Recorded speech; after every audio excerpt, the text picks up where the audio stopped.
The book of Revelation, starting in chapter 2, verse 1. Chapter 2 is where it talks about all the churches. It's the letters to the churches. Like, we're going to be talking about Ephesus here. Ephesus.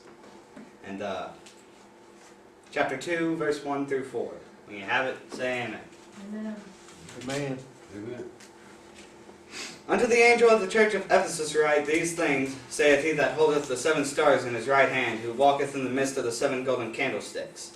I know thy works, and thy labor, and thy patience, and how thou canst not bear them which are evil. And thou hast tried them which say they are apostles, and are not, and hast found them liars. And hast borne, and hast patience, and for my name's sake hast labored, and hast not fainted. Nevertheless, I have somewhat against thee, because thou have left your first love. And so the church today has lost their first love. The church of Ephesus can relate a lot to the church of today. We've lost our first love. Come on. And the book of Malachi, I've been focused a lot lately on Malachi chapter 1, verse 6 through 8. Malachi 1, 6 through 8. A son honoreth his father, and a servant his master. If then I be a father, where is mine honor? And if I be a master, where is my fear? Saith the Lord of hosts unto you, O priests, that despise my name. And ye say, Wherein have we despised thy name? Ye offer polluted bread upon mine altar. And ye say, Wherein have we polluted thee? In that ye say, The table of the Lord is contemptible.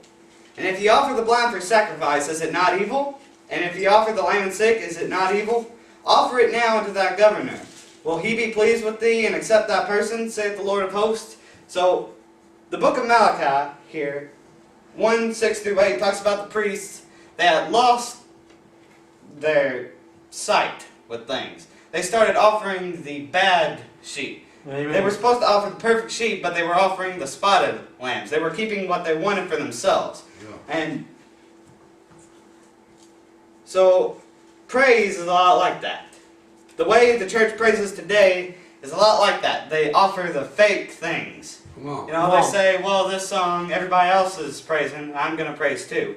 Like, it's not from the heart like it needs to be. Come on. We have somehow lost our first love and grown to think that this is acceptable and contemptible. Because that's contemptible means the altar of the Lord is acceptable for this sacrifice. So, we have lost our first love. We have lost the meaning of worship. Amen. Come on. We have also lost how important the Bible is. We change it like Come on. every day. Every day someone's changing the Word of God. Every day someone's preaching a false gospel. Come on. We have lost the importance of it. We have lost the importance of worship. That's where the church stands today. They have lost their first love. They think the table of the Lord is contemptible. They say, well, this person's praising. Well, I might as well praise too. Yeah. I mean, I don't really mean it, but might as well. Come on. We've lost the real meaning of it. And the real meaning of worship is, I know things are going bad for me, I know I don't feel like it, but I'm going to worship anyway because he deserves it. Yeah. You know, like Mama said, she said, people say, well, I deserve more than I've got. Well, in all reality, you deserve less than what you got. Come on now. Just to be honest. Yeah. I mean, he came here and died, and you're just going to sit there and offer fake worship. That's not exactly how it's supposed to go. In Hebrews chapter 12, verse 1, it says, We run our course, and we are watched as we run our course. The spiritual world is watching us. What kind of testimony do you give? There are a couple of messages I gave. What is your spiritual testimony? And when we offer fake worship, it's not the best.